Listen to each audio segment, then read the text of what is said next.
Chers apprenants, chères apprenantes, dans cette séance, on va essayer de faire la correction de l'évaluation, remédiation et soutien qui figure dans le manuel Parcours 3e année collégiale.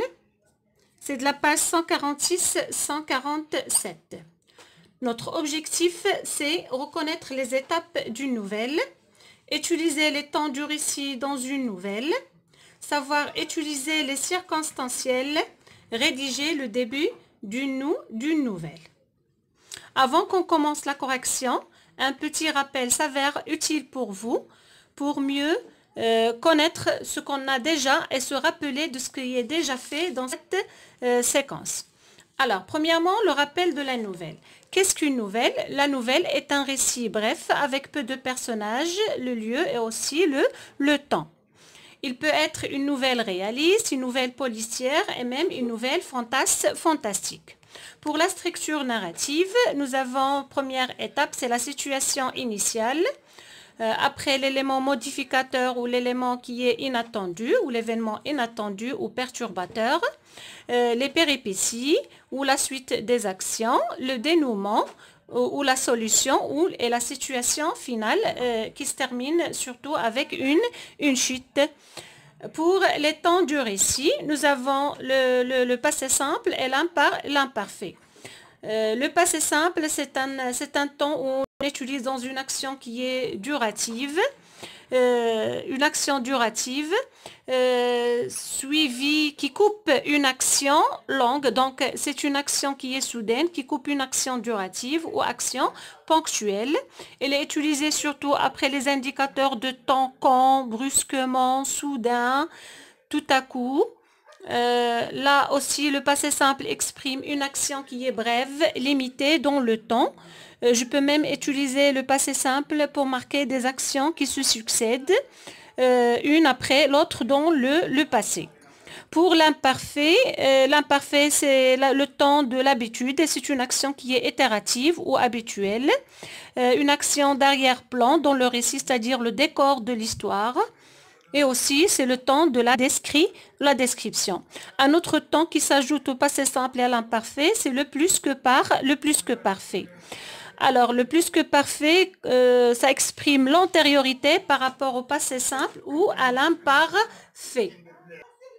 Après une lecture silencieuse des 5 extraits, on va essayer d'expliquer d'une manière brève voilà, le sens ou plutôt l'idée générale de chaque extrait.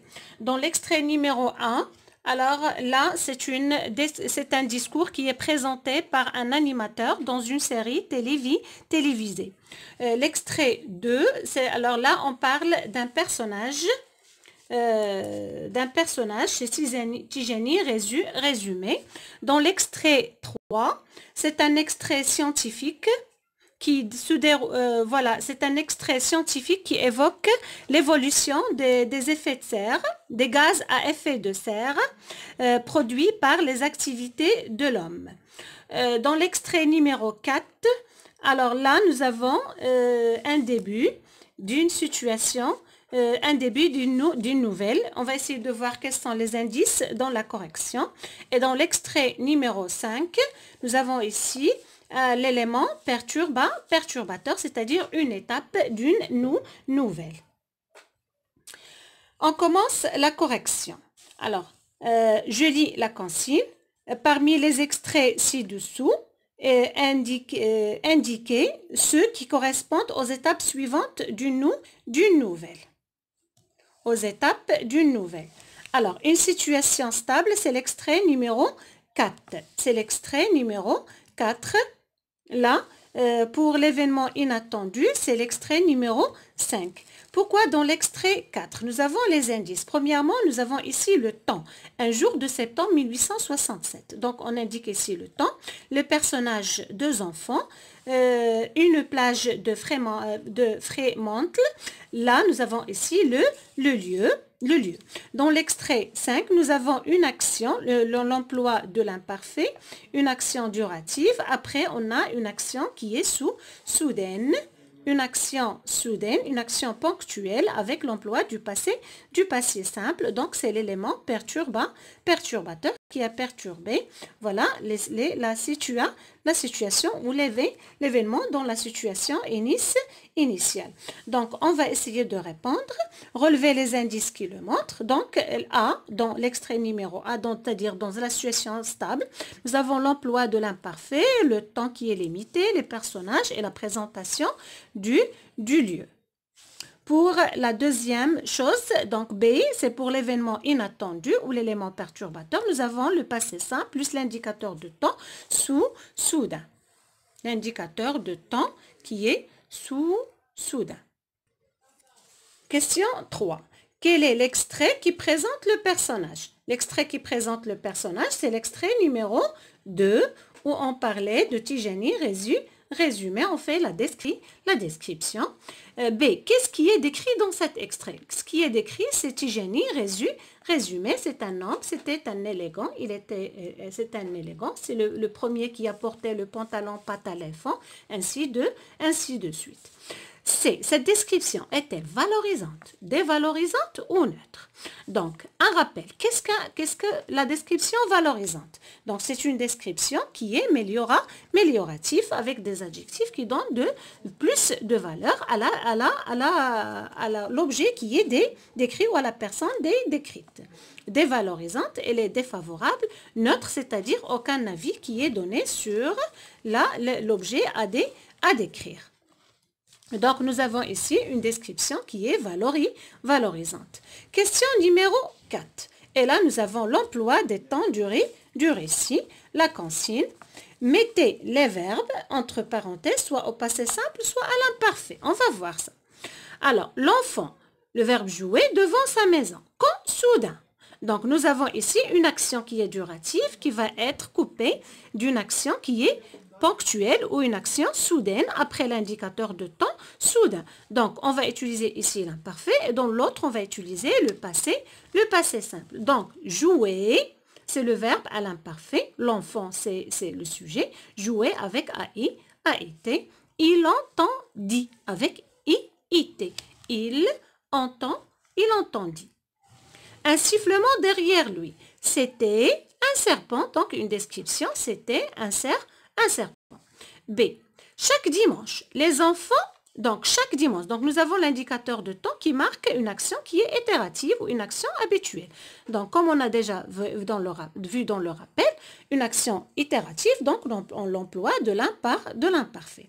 Chaque dimanche, les enfants allaient, Alouette, voisin, ils passaient. Donc une action qui est durative toute la journée sous un arbre, les pieds dans l'eau. Question numéro C. Le lot, le verbe s'arrêter. Net, il, le verbe regarder. Droit devant lui, le museau en l'air. Puis, il, le verbe s'élancer comme une flèche vers le lièvre. Donc là, nous avons une suite des actions, donc actions successives. Le loup, le sujet, s'arrêta avec A, regardant, et s'élança. Donc là, nous allons utiliser le passé simple. Ce sont des verbes du premier groupe. Question D. Il, le verbe faire, nuit. L'homme, le verbe traverser. La route en sifflotant. Tout, en siffle tout, à coup. Donc nous avons ici une action durative qui va être coupée par une action soudaine. Alors, on va voir.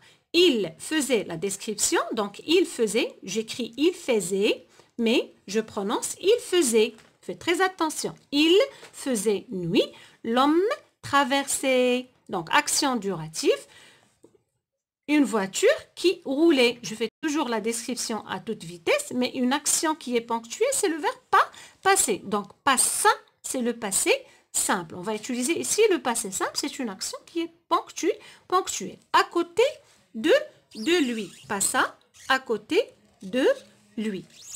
Il échappa à l'accident de justesse. Donc, deux actions qui se suivent. Passa et échappa. 5. Reliez les phrases suivantes pour obtenir une subordonnée circonstancielle. Donc, A. Les parents font de leur mieux. Les enfants comprendre la vie. La circonstance est le but.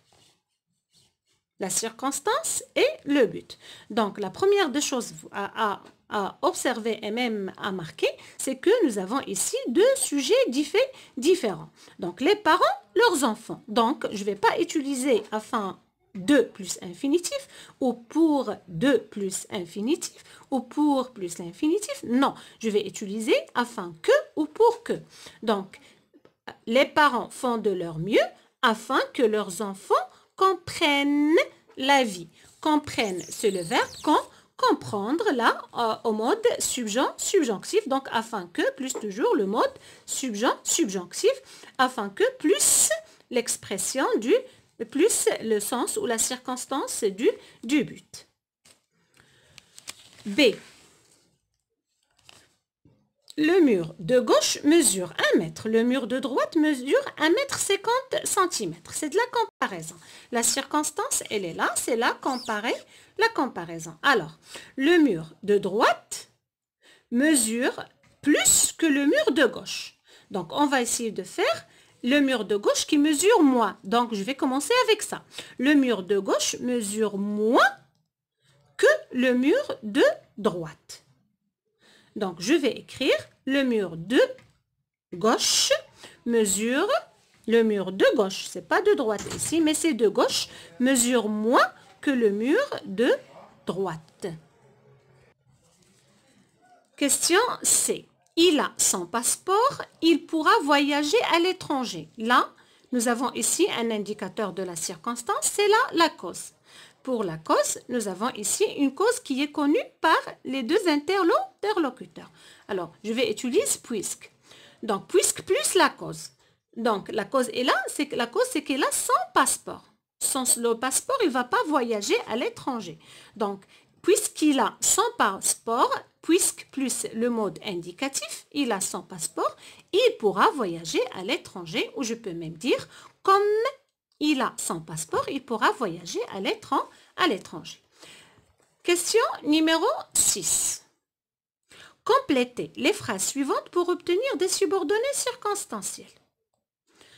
Donc, A. Il entretient régulièrement sa voiture afin que, donc là nous avons ici le but, un indicateur, un subordonnant qui va marquer le but, afin que le moteur plus le mode subjonctif, afin que le moteur soit bien chargé.